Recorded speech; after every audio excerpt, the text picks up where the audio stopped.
طلاق کے بعد زندگی ایک نئے دور میں داخل ہو جاتی ہے، لیکن ہمارا لاشعور اکثر پرانی یادوں اور رشتوں سے جڑا رہتا ہے۔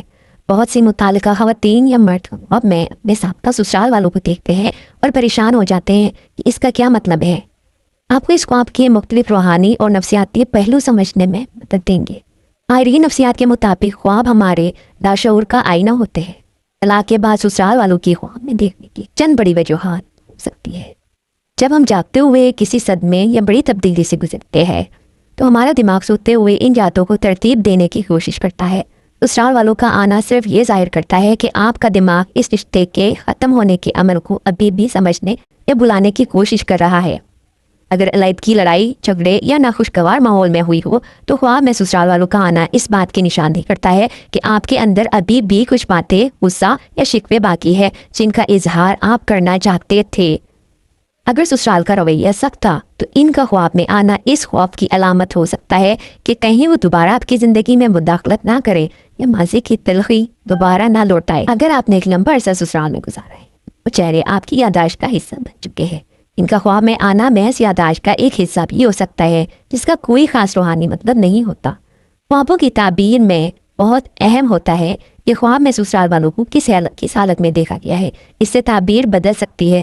خواب میں سسرال والوں سے جھگڑا دیکھنا، اگر آپ خواب میں سابقہ سسرال والوں سے لڑ رہے ہیں یا بحث کر رہے ہیں تو اس کی تعبیر یہ ہو سکتی ہے کہ آپ ابھی تک اس رشتے کی تکلیف سے پوری طرح باہر نہیں نکل سکتے ہیں۔ یہ آپ کے اندرونی ذہنی دباؤ اور بے چینی کی علامت ہے۔ سسرال والوں کو خوش یا صلح کرتے ہوئے دیکھنا تو اس سے یہ ہوتا ہے کہ اگر وہ خوش ہے یا اچھے طریقے سے بات کر رہے ہیں تو یہ اللہ کی طرف سے آپ کے لیے سکون، تلخیوں کے ختم ہونے کی بشارت ہو سکتی ہے۔ بعض دفعہ یہ اس بات کا اشارہ بھی ہوتا ہے کہ وہ فریق اپنی غلطی پر نادم یا دوبارہ رابطہ کرے۔ اس کا مطلب یہ ہے کہ اللہ نے آپ کے دل سے آپ کے لیے نفرت نکال دی ہے اور اب آپ اپنی نئی زندگی میں سسرال والوں کو خاموش یا بیمار دیکھنا یہ اس بات کی دلیل ہو سکتا ہے کہ علیحدگی کے بعد بھی وہ پریشان ہے یا انہیں اپنی زیادتی کا احساس ہو رہا ہے۔ بعض تعبیروں میں اس سے خبر آنے سے بھی جاتا ہے، ان کی طرف سے کوئی خبر آپ تک پہنچ سکتی ہے۔ اکثر پرانی محبت یا پرانی دشمنی کی یاد دلاتا ہے۔ اگر وہ کچھ دے رہے ہیں تو بہتری کی امید ہو سکتی ہے، اور اگر کچھ چھین رہے ہیں تو احتیاط کی ضرورت ہے۔ انی احساس یہ گھر کے ماحول اور سماجی تعلقات کی علامت ہوتی ہے۔ ان کو دیکھنے کا مطلب اکثر یہ ہوتا ہے کہ لوگ آپ کے ماضی کے بارے میں باتیں کر رہے ہیں۔ اسلامی تعلیمات کے مطابق خواب 3 طرح کے ہوتے ہیں: رحمانی، اللہ کی طرف سے خوشخبری، شیطانی، ڈرانے والے خواب ہے، اور حدیث نفس، انسان جو سارا دن سوچتا ہے یا پریشانی اس کے دماغ میں سوار ہوتی ہے وہی بن کر آ جاتا ہے۔ طلاق کے بعد اکثر خواب حدیث نفس ہوتے ہیں کیونکہ یہ ایک بڑا جذباتی صدمہ ہوتا ہے، اس لیے دماغ بار بار وہی مناظر دکھاتا ہے۔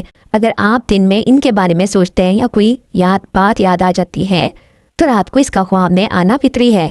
اگر آپ بار بار ایسے خواب دیکھ رہے ہیں تو پریشان نہ ہو، یہ ماضی کا ایک حصہ ہے جو بند ہو چکا ہے۔ اگر خواب ڈراؤنے ہو یا اس سے گھبراہٹ ہو تو حسب توفیق صدقہ دیں، یہ بلاؤ کو ٹالتا ہے۔ سوتے وقت آیت الکرسی اور چاروں کل پڑھ کر سوئے، خود کو مصروف رکھے، اپنی توجہ نئی زندگی، کیریئر اور خوشیوں پر مرکوز کرے۔ جتنا آپ ماضی کو خریدنا چھوڑ دیں گے یہ خواب آپ کو اتنے ہی کم آئیں گے۔ خواب کی تعبیر خواب دیکھنے والے کے حالات پہ ڈپینڈ کرتا ہے، تو اس لیے اگر آپ کو کوئی بھی خواب آتا ہے تو وہ جاننے کے لیے ضروری ہے کہ آپ کی زندگی میں جو حالات چل رہے ہیں وہ ہمارے ساتھ شیئر کریں، اسی حساب سے آپ کو تعبیر بتائی جا سکتی ہے۔